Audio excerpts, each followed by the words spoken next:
welcome to the chief guest of Common Inaugural, Jaswinder S. Ahuja ji. Namaskar, sir. He did his BTech in Electronics Engineering from IIT Varanasi, MS in Computer Engineering from Northeastern University, Boston, and Executive MBA from Stanford University, USA. Jaswinder ji is the Corporate Vice President and Managing Director of Cadence Design Systems in India. He leads Cadence Global Customer Support and Educational Services Business and was the chairman of India Semiconductor Association in 2008-2009.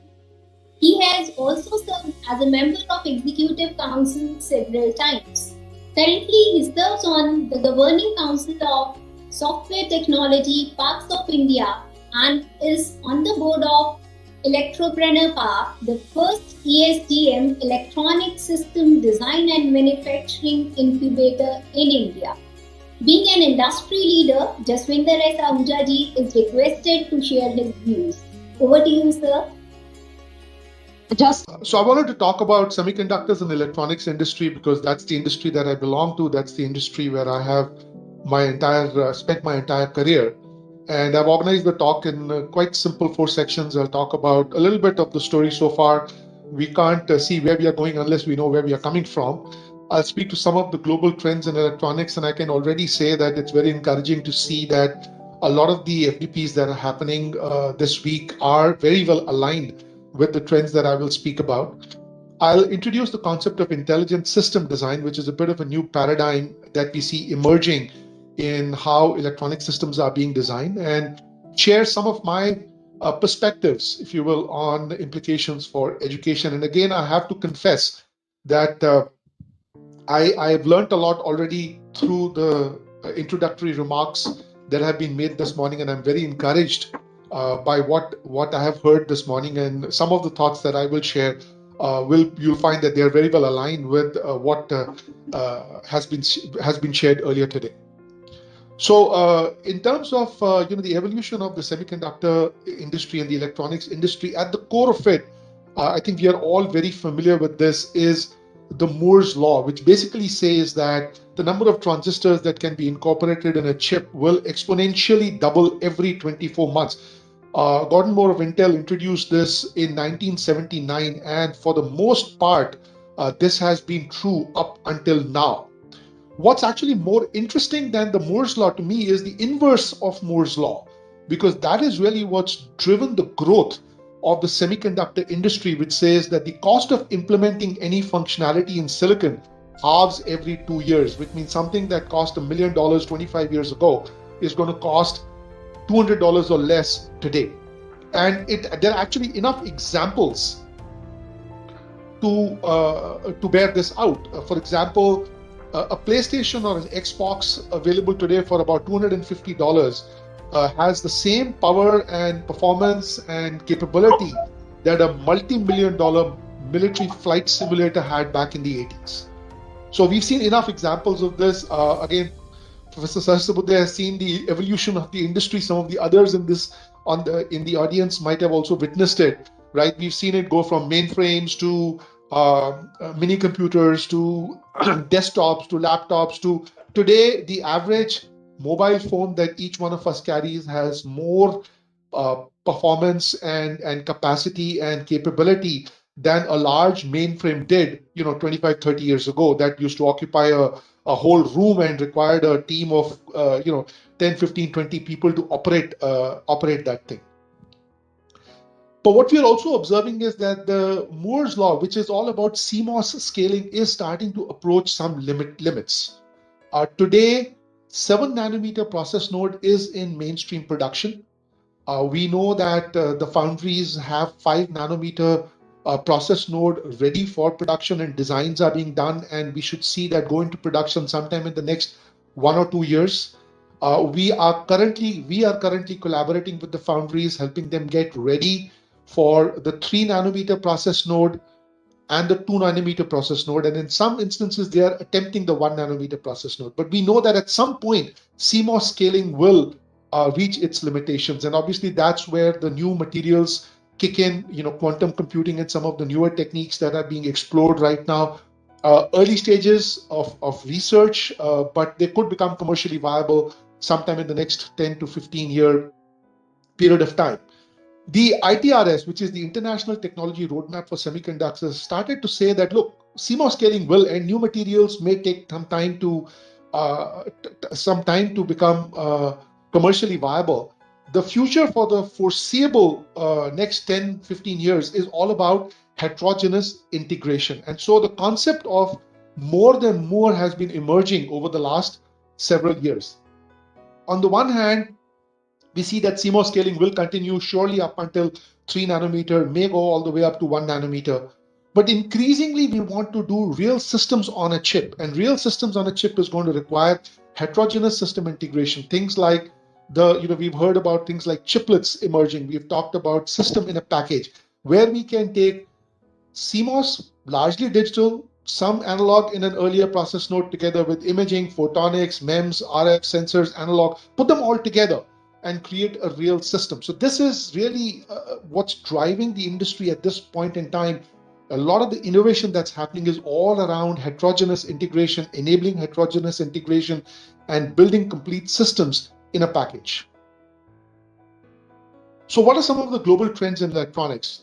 I'm sure you've heard the phrase, data is the new oil. And I think what's driving the industry at this point in time is all about data. We've seen a complete explosion of devices that generate the data. These are sensors that are used in IoT networks. These are the handheld devices that each one of us carries. So we are creating large amounts of data. So a lot of innovation needs to then go into transmission of this data, which is all around 5G, storage of this data, which is, new storage techniques, memory, high density memory, and things like that. And then processing this data. It's the analytics, and that's where hyperscale computing and machine learning come in, because large volumes of the data that's being generated is unstructured data. And there's a very interesting statistics that are being published which say that less than 2% of the data that's being generated today is actually being processed. And that's because the amount of compute power it requires and the techniques for processing it that are needed to generate meaningful insights are not quite there yet. So a lot of room for innovation, a lot of focus from both industry and academia and research in these areas. If you look at it from application domains and the like, clearly the big focus areas right now that are driving growth in electronics and semiconductors is, number one, hyperscale computing, right? This is all about the very large data centers. And the data centers are evolving. In the past, we used to build these data centers using standard devices, standard processors, standard memory architecture, standard storage architectures. Today, we are talking about hyperscale computing data centers that are built based on purpose-built hardware, which is targeted for specific applications. So depending on what type of processing you want to do, a unique stack of hardware becomes available that's optimized for processing that workload. So the hyperscale data centers themselves are emerging and evolving, and there's a lot of innovation that's happening in unique processor architectures. And a lot of it is driven by data science and machine learning, right? Which, by the way, is a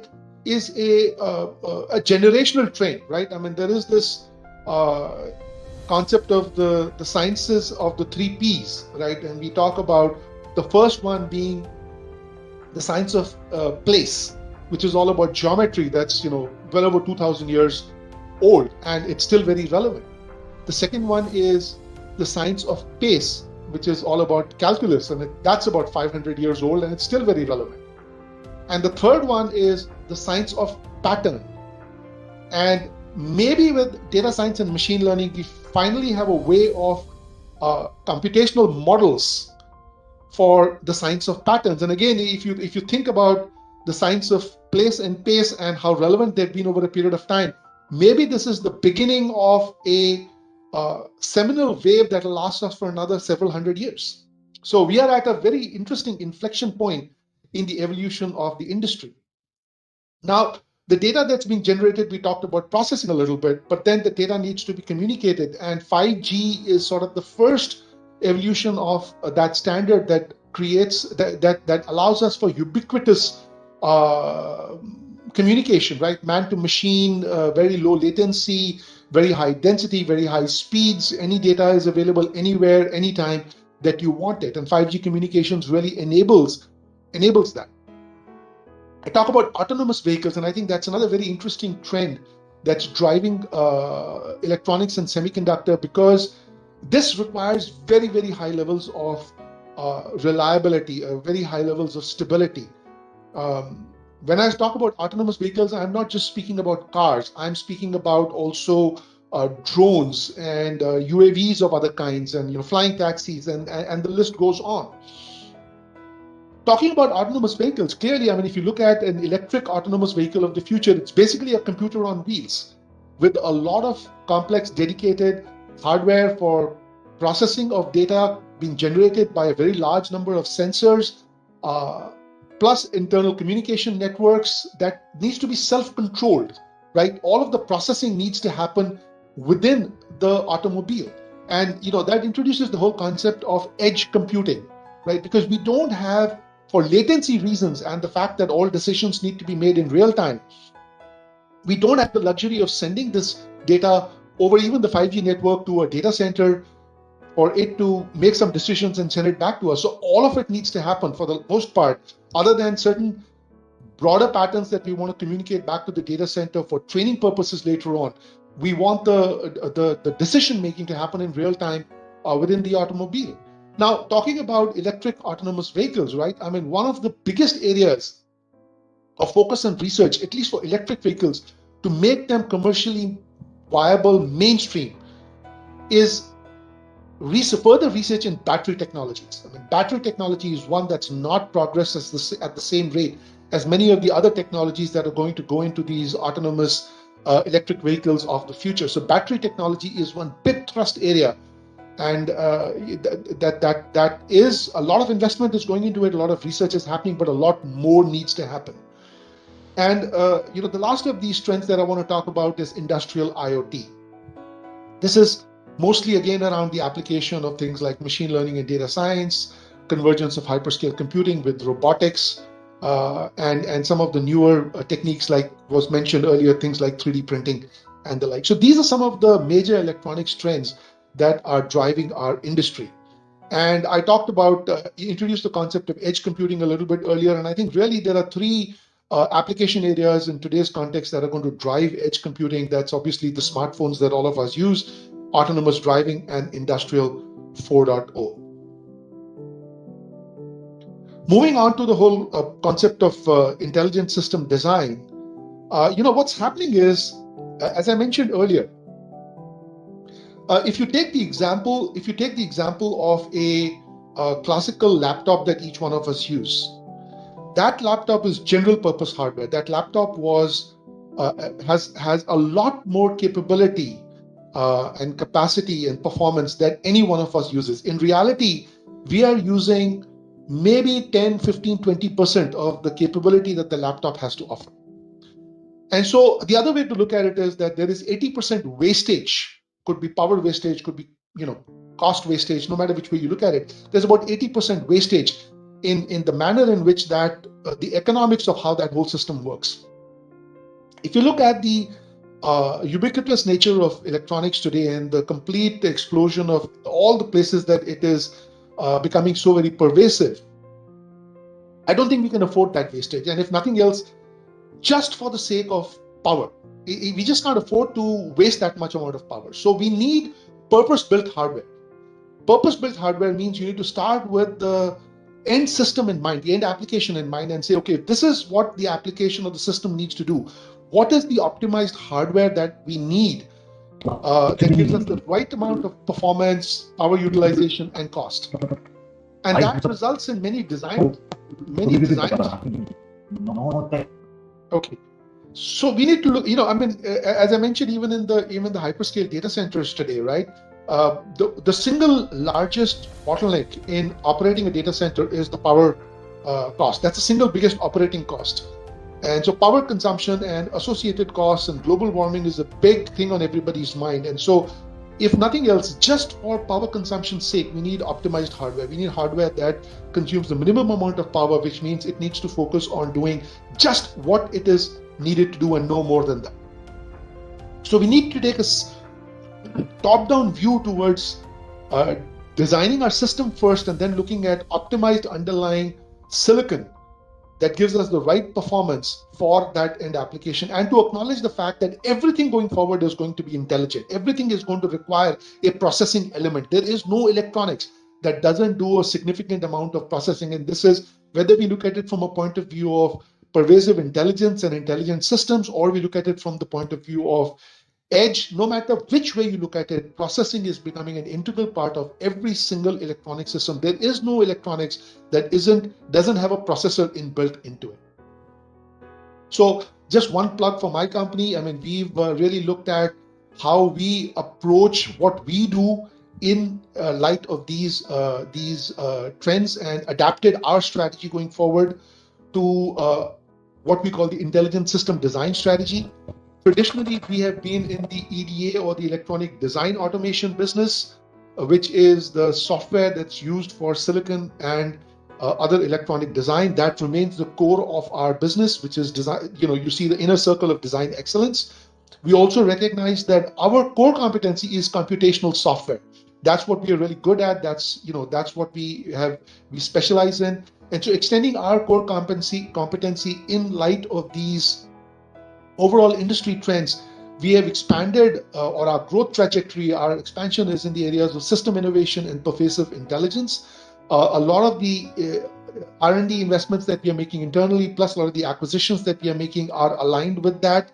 I won't speak in a lot of more detail around it. We also recognize some of the verticals that are big growth drivers again over the next 5 to 10 years: consumer, hyperscale computing, mobile, of course, communications, which is largely 5G, automotive, aero and defense, industrial, and health and medical. And everything that we put together needs to be cloud enabled in today's context, right? So this is a very high level summary of the direction that we as a company are taking. Okay, now let me switch into implications for education. What does all of this mean for education? And I really want to start with this one phrase that we use at Cadence, which is, we've got to help our customers unleash their imagination. Electronics and semiconductors is one area where I think we have to imagine the future and then create it. And if you look back in history, that's what we learned. The devices that we take for granted today, the devices that we depend on today, our lives will be incomplete without them. 10, 15 years ago, vast majority of those devices did not exist. In fact, we did not know that these devices could exist. We had not imagined these devices. We did not ask for these devices. But somebody imagined these devices, created these devices, and today they are such an integral part of our lives, and we depend on these devices. So that's the first theme that I want to leave you with, is that we've got to prepare our students today who will become engineers of the future to help unleash their imagination and creativity. I think that's a very important part of what education needs to accomplish. The second is a question I'd like to ask is that, I'm sure most of you are familiar with this, right? If you look at sort of a balance between breadth and depth, breadth across knowledge and sectors, and depth, which is really becoming a specialist in one area, what kind of engineers does the world of the future really need? Is it a tall engineer, which is called the I-shaped engineer, which specializes in one area? A T-shaped engineer specializes in one area, has a broad exposure to more than one area. A pie-shaped engineer specializes in two areas and broad exposure in multiple areas. Or a comb-shaped engineer, which is depth in multiple areas and broad exposure to even more areas. So I'll make the assertion here that given the nature and the way in which technology is evolving and emerging, the world needs more comb-shaped engineers and not the IT or pie. Right? That is just an assertion I'll make again from my experience.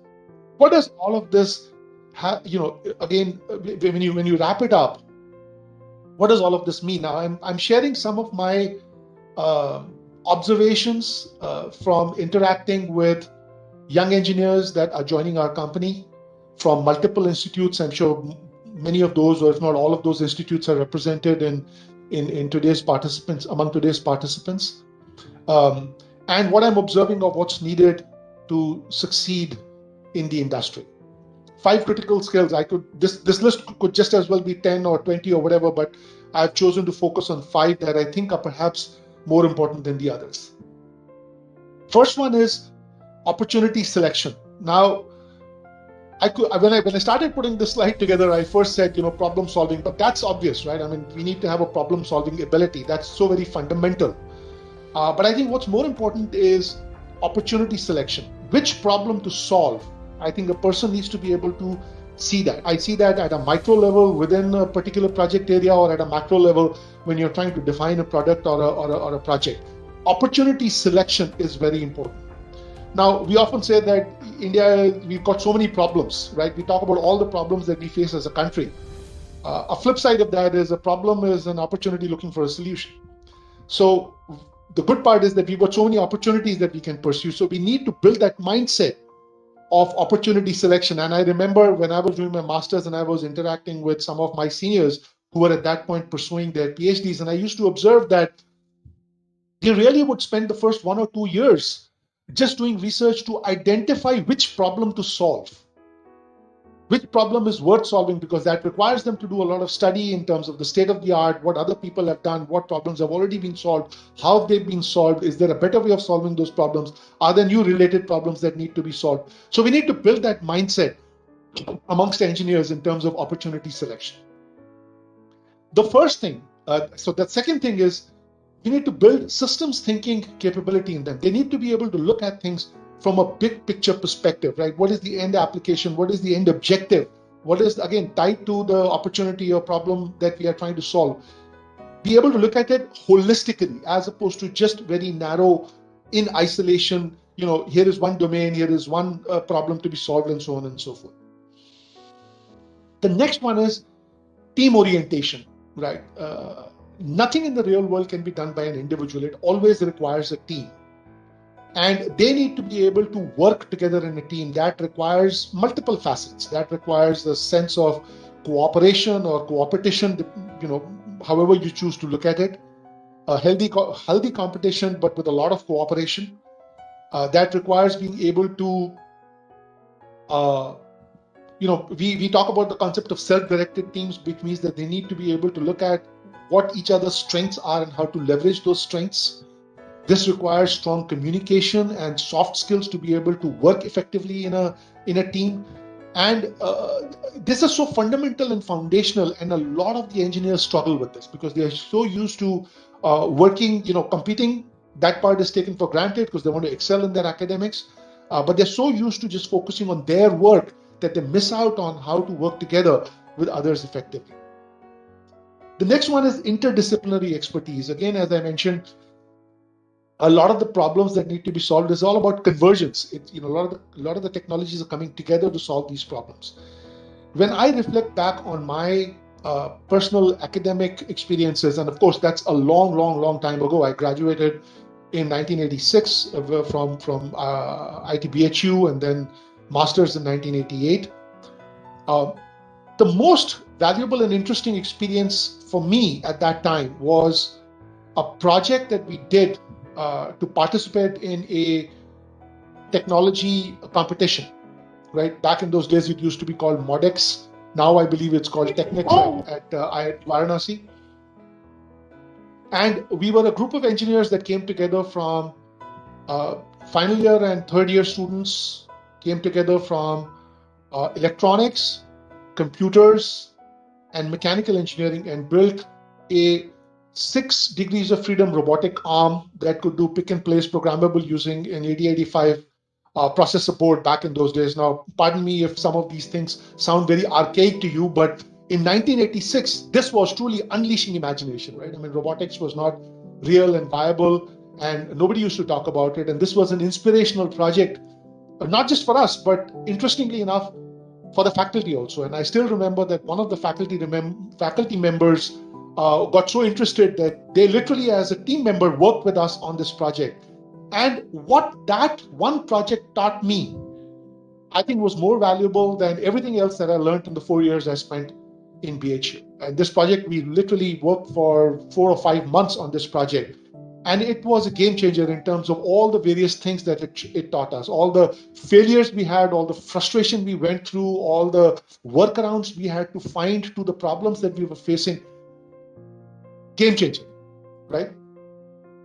The last thing I want to talk about is they need to have, again, what education needs to prepare them and the mindset that they need to have is all about bridging the knowing doing gap. And I think Professor Sahasrabudhe as well as Mamta and others spoke earlier that today all the knowledge is available at your fingertips, courtesy Google, right? So I find that these young kids know so much. They're so aware of various things, but their ability to apply it is limited, right? Limited. I wouldn't say zero, but limited. So they know if their knowledge base is 100, their ability to apply it is maybe 10 or less. And I think we need to build the mindset and provide opportunities to bridge this knowing doing gap. And again, what that translates into is a lot more project focus through everything they do in their academic life. It's all learning by doing, and also a lot more emphasis on internships. And Professor Sahasrabudhe, you mentioned earlier, right? I mean, at Cadence, we take a lot of interns, and between the summer trainees and the 6-month interns, I can tell you that our experience tells us that the summer training is very limited. The time duration is very, very small for students to learn anything meaningful, especially if they're working in more advanced technology. A minimum of 6 months, maybe even longer, would be a good idea, right? And I reflect back on other industries and how engineering has evolved. I think we've missed a step. If you think about the chartered accountants, they go through an articleship multiple years, more than 1 year. If you look at medicine, right, doctors have to go through a 1-year residency in addition to all the hands-on work they do during their MBBS program. If I look back on engineering, right, back when I graduated, everybody was hired as a graduate trainee, and most companies would put the new hires through a 12 to 18 month effectively internship program, right? As a graduate trainee, you rotate through different departments, you learn different skills, you perform different tasks, a lot of learning by doing that used to happen there. And I think with the advent of the, software wave somewhere in the 90s, all of that fell by the wayside.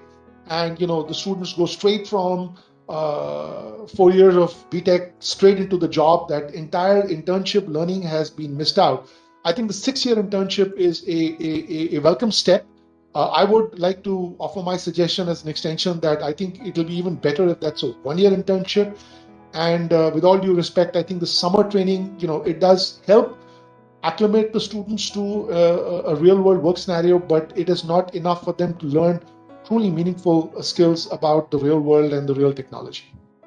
So I would offer those up as some thoughts as you embark on a week full of learning by doing through these FDP programs. Thank you very much for your patience in listening to my thoughts, and I'll be happy to answer any questions that you might have.